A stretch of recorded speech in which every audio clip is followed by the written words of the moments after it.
Я когда приезжаю, все время возле калитки постою, посмотрю. Вы даже выходили, по-моему, когда-то лет, наверное, 5 Калитку назад. открывайте, заходите. Да.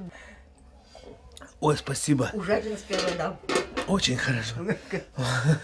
Это вот это. Здорово. Вот. Итак, Базилевский. Да. Андрей. Что-то фамилия знакомая.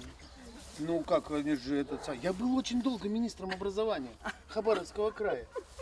Чегдамын достаточно эффективная, самодостаточная территория. Здесь есть все, наверное. Здесь даже теперь есть газ, который нашли здесь. Здесь есть замечательные люди. Здесь работают профессионалы.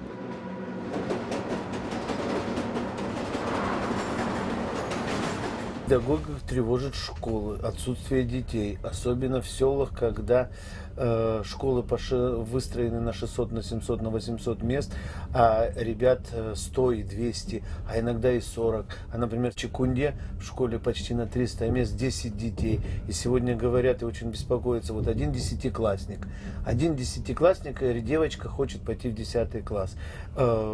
И мы, я имею в виду там государство, да, обязаны предоставить такую возможность. Есть желание, надо организовывать, как бы то трудно не было. Если говорить сегодня о равных возможностях, то в системе образования, где на сегодняшний день, как я услышал, меньше всего было вопросов и вопросов профессиональных, такой баланс, он соблюдается, потому что на сегодняшний день в каждом селе сохранена школа. В каждом селе, благодаря краевым программам, которые еще начинались до того, как я там работал в Министерстве образования, продолжаются после того, как я оттуда ушел.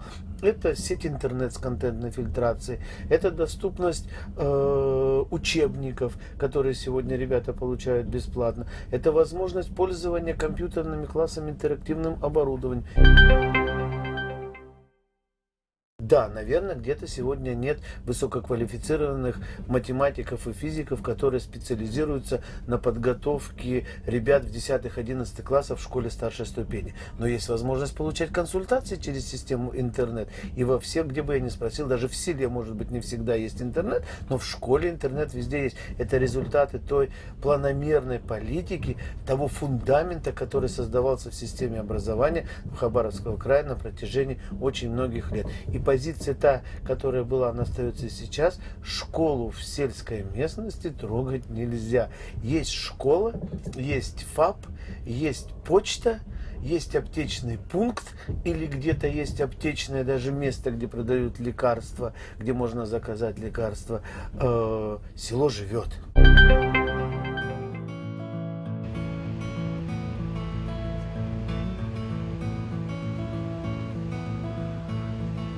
От Сулука, Солони до Олонки и назад, я лучше до Олонки еще 3 раза съездил, чем еще 1 раз оттуда до Чегдамына. Да. А я каждый день езжу. Да? И люди сегодня говорят, что если терапевтическая, педиатрическая помощь еще каким-то образом присутствует, какие-то острые манипуляции делаются очень быстро, и врачи достаточно компетентны, то вот вопрос это у специалистов. Значит, нужно организовать не кроме железнодорожных поездов. Значит, у нас есть краевые учреждения здравоохранения, первая краевая больница, детская больница Петровича, которая ко всему тому еще должна осуществлять помощь, консультации и прием ребят, взрослых на месте, учить врачей, повышать их квалификацию, но и заниматься консультированием здесь на местах. Я знаю, что этим занимаются. Я не могу тут критиковать и давать совет. Люди, конечно, говорят, самые большие проблемы – это проблема ЖКХ, проблема здравоохранения, они общечеловеческие проблемы, они на сегодняшний день есть. На котельной. Может быть трудно, может быть разговоры все, конечно, негатив.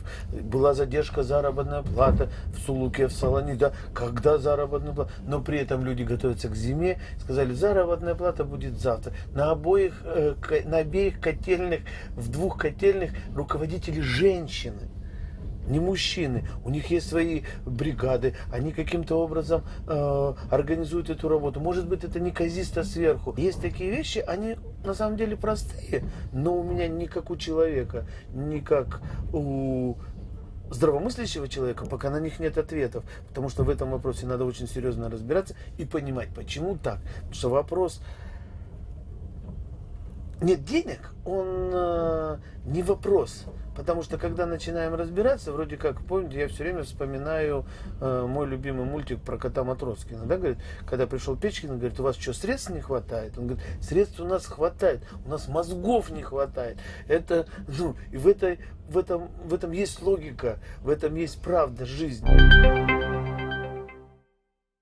Где бы я ни встречался, в Солнечном районе, в Верхнебуринском районе, с категориями врачей, учителей, работниками бюджетной сферы, молодежью, ветеранами, пенсионерами, работниками железной дороги, молодыми пенсионерами, которые потеряли, мамами, папами и даже детьми, вопрос, конечно, везде один. Это дороги. Наверное, люди наши очень терпеливые, но должны знать, вот будет маршрут, будет программа, мы знаем, что к такому-то году будет вот столько, к такому-то году будет вот столько, к такому-то году в таком-то покрытии, к такому-то не в таком-то покрытии.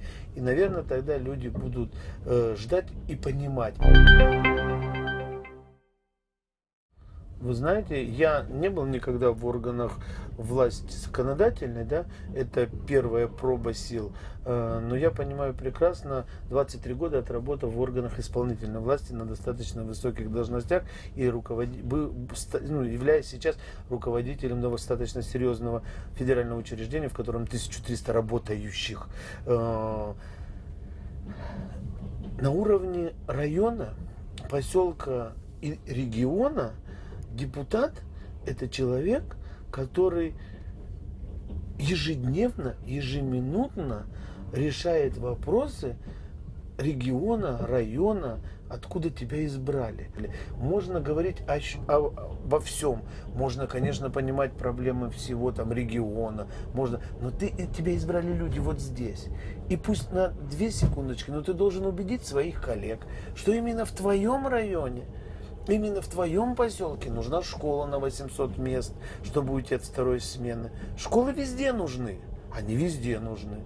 Но уговорить своих коллег, что именно в твоем районе, откуда ты избрался, появится школа, это очень хорошо. Это страна Россия, здесь очень важны личностные связи, здесь очень важны возможности, которые есть. Конечно, сегодня там, пользуясь тем, что я там хожу в ряд федеральных советов, там еще чего-то, какие-то экспертами, какие-то люди там спрашивают, гости, которые приезжают, конечно, тут уже говорят, а ты вот там можешь там по дорогам вот там письмо подсунуть, иначе не увидят. Но это такие вещи, которые мы делаем, как всегда, не благодаря системе, а вопреки, или наоборот, благодаря системе, а не вопреки правилам, которые существуют.